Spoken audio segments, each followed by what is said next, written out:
please join me in welcoming President and CEO of APTS, Patrick Butler.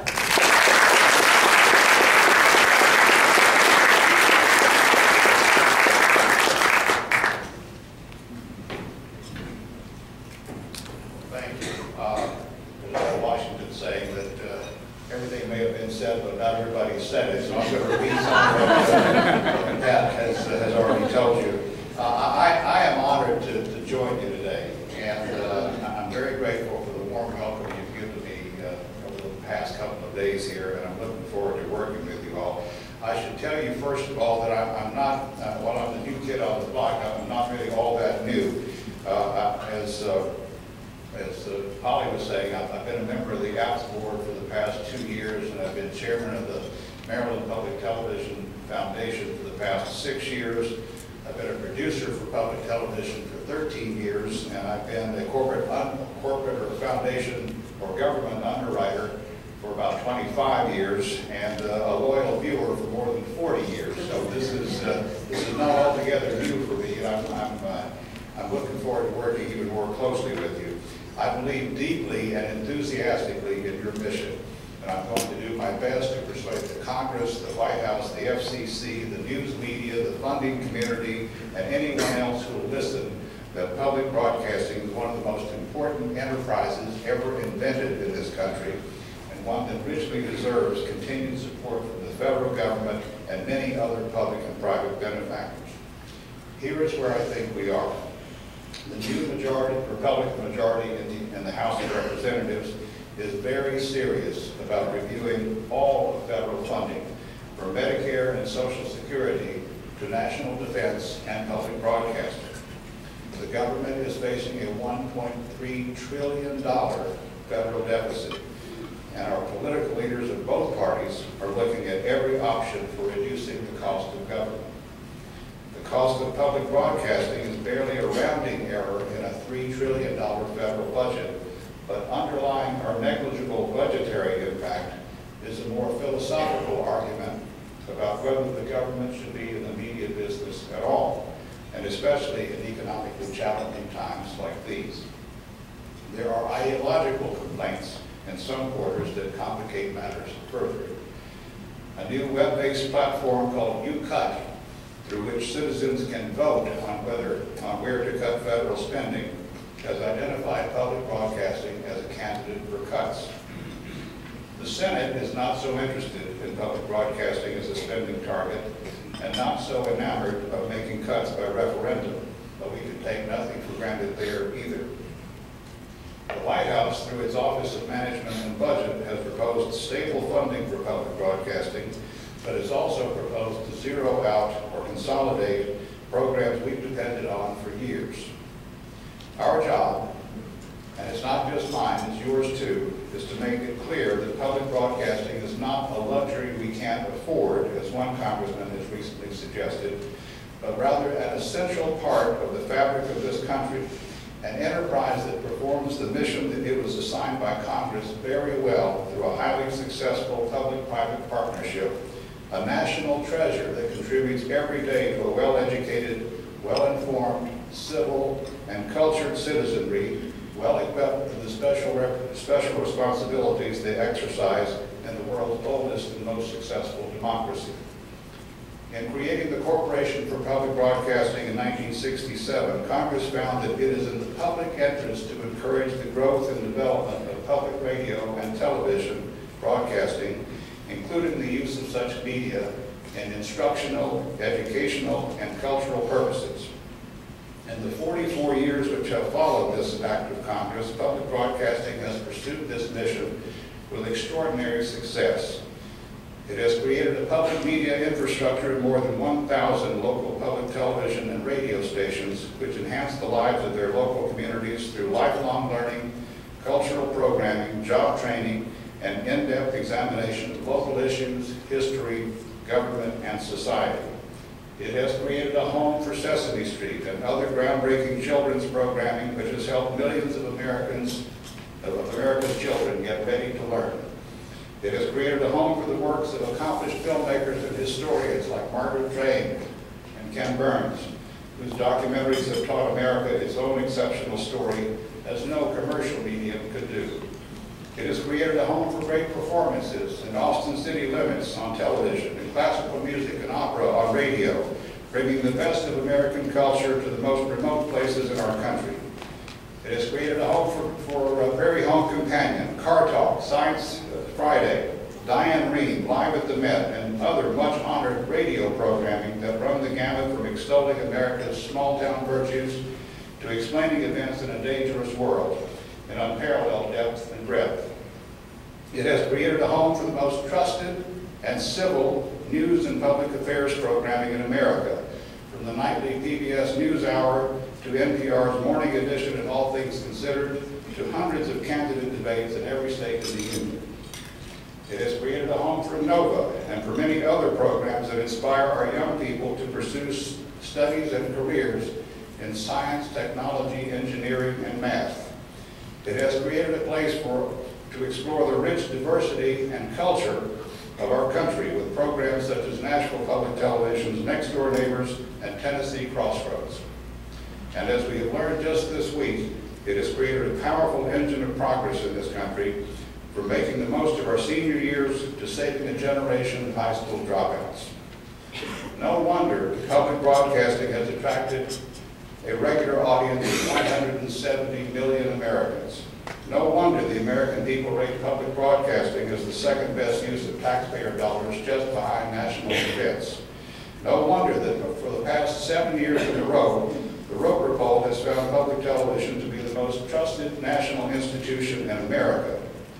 And no wonder the supporters of public broadcasting have created the largest and most successful public-private partnership in history, with more than 300,000 private donors contributing more than $1 billion every year to match the $500 million annual federal investment in public broadcasting.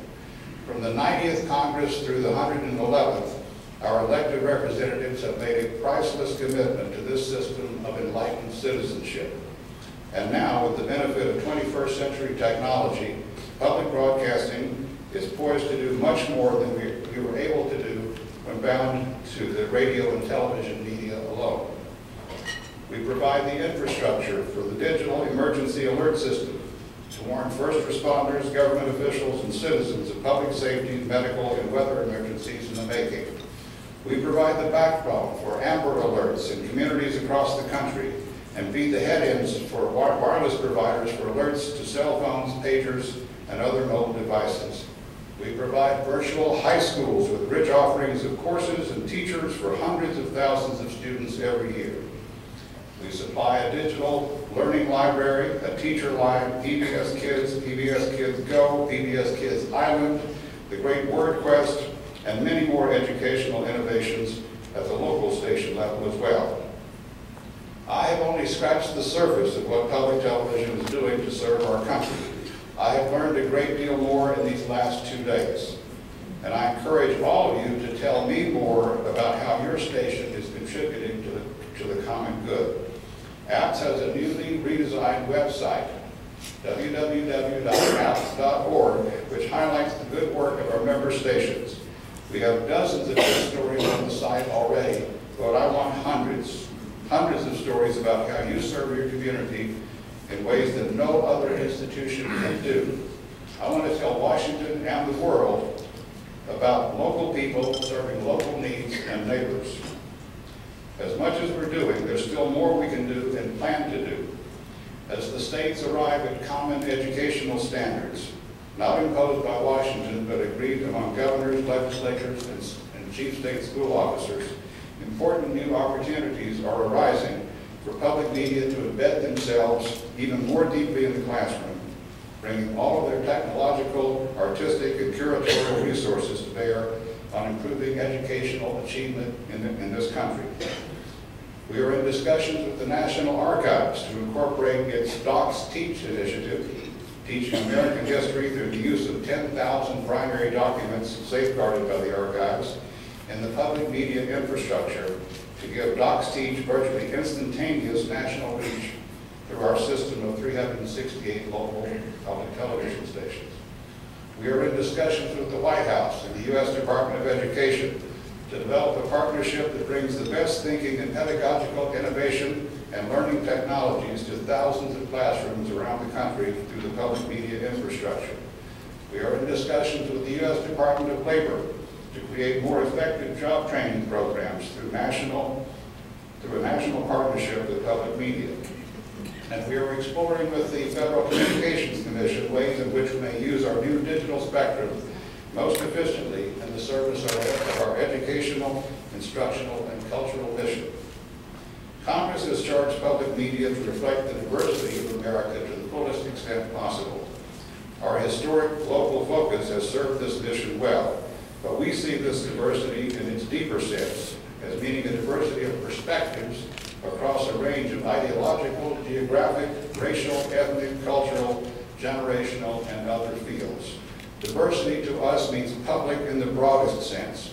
It means reflecting the American public in all of its dimensions and contributing to a greater understanding of the true nature of the nation and the world in which we live.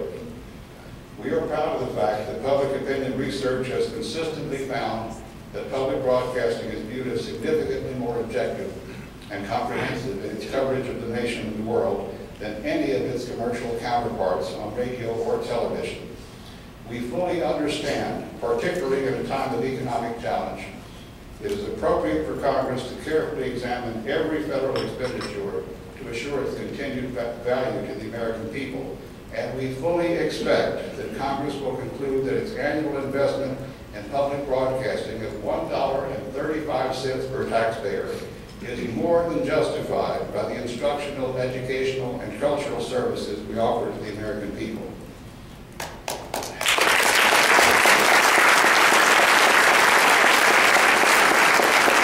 Have we done what Congress asked us to do in 1967? We have, and we have done it well. And with the conversion from analog to digital spectrum, and with the proliferation of mobile and other technologies available to us in this brave new world of the 21st century, we can do a great deal more to prepare our fellow citizens for the responsibilities of citizenship. This is our mission. This is our commitment. This is the work to which we have dedicated our professional lives. And this is the rich harvest of a modest federal investment that keeps our country educated, informed, cultured, and civilized. America has never needed us more than it needs us today, and I am proud to be your advocate in the halls of power.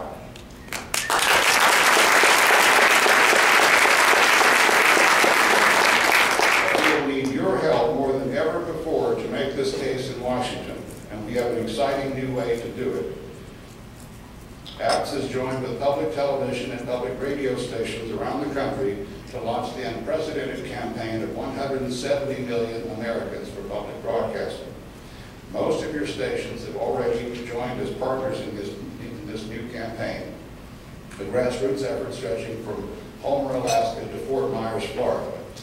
If you haven't already done so, please join our campaign by going to the website www.170millionamericans.org and sign up to marshal your hometown forces in this grassroots campaign to protect and promote public broadcasting. We at APTS will keep you fully informed about the nature, severity, and timing of any threat to your continued funding. There will likely be more than one such threat this year, and I will do my best not to cry wolf until I actually see a wolf. But you must be ready to respond, and if you do, I'm quite confident that we can win this battle as we've won them in the past. We'll win not because we're great lobbyists, but because our cause is just and our case is strong. Winston Churchill told his countrymen in the dark early days of World War II, we cannot guarantee success, but only deserve it. Public broadcasting richly deserves success in the struggle of this hour. I encourage you to go to 170millionamericans.org, sign up to help fight this good fight, secure the future of public broadcasting once and for all, and play our indispensable part in the success of our country. Thank you.